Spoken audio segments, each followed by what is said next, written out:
Alright guys, a quick one. Here, I'll detail how to add desktop shortcut in Windows 11. So if you want to add any application shortcut to your desktop on Windows 11, then this is what you simply need to do. So if at the end of this you find this offer informative, please don't forget to like and then subscribe. Now the first approach is right click on empty space in your desktop, then over to where you see new. Now select shortcut. Once you selected shortcut, you want to go ahead and click on browse.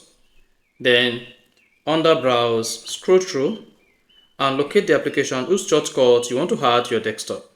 So just locate the application from the list, click on it, and then go ahead and click on OK.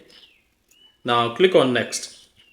Then you should see the name like this. Then go ahead and click on finish.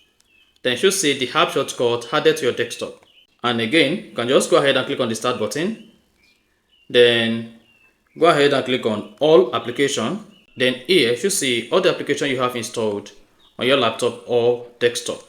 Then locate the application whose shortcut you want to add to your desktop, and then drag it and drop it on your desktop. Once you drag and drop it, then you should see the application added to your computer desktop. Then you can repeat this on all the applications whose shortcut you want to add to your desktop. So whichever approach you choose between these two approaches, you will be able to add desktop shortcut on your Windows 11. So if you found this offer informative, please don't forget to like and then subscribe.